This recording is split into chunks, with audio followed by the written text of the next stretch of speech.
quartier a été bouclé. Les forces de l'ordre encerclent cette partie du Mont Fortuné. 75 gendarmes mobilisés pour assurer sans débordement l'évacuation et la destruction de toutes ces maisons. 200 personnes ont élu domicile sur cet espace de forêt protégé où aucune construction n'est autorisée. La plus grande réserve périurbaine de France. Ce squat avait pour principal inconvénient de porter atteinte à la réserve naturelle. Aujourd'hui, en fait, c'est un habitat qui est quand même assez disparate sur le territoire. Il y a beaucoup de communes touchées.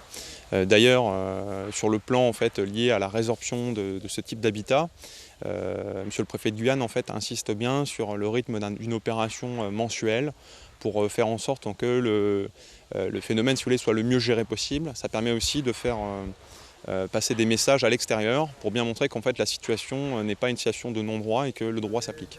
Une opération démolition sur décision judiciaire.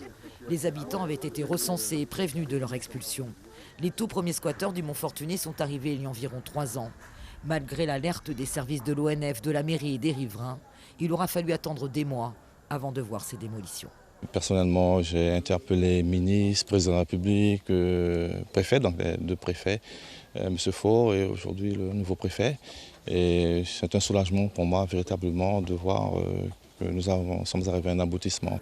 Le SAMU social et le Centre communal d'action sociale de Matoury ont pris en charge 17 adultes et 18 enfants pour un hébergement d'urgence.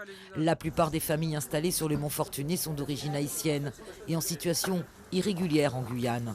Où iront-elles? Le maire de Matoury craint de voir de nouvelles habitations revenir un peu plus loin sur le Mont Fortuné. Il y a un dispositif qui est mis en place de façon collective, donc avec les services de la réserve, l'ONF, la préfecture bien entendu, pour tenter, je dirais, vraiment tenter d'éviter que les personnes ne reviennent. Voilà. Alors, quid de l'avenir? Je ne sais pas. Tout ce que nous savons, c'est que la nature a horreur du vide et que tôt ou tard, certainement, les personnes seront tentées de revenir. Mais nous y veillerons, nous mettrons en place les moyens pour que cela ne se reproduise pas. La zone a aussi été évacuée en raison d'éventuels glissements de terrain dus à la déforestation massive de ce pan de colline. Mais le déboisement est déjà très important.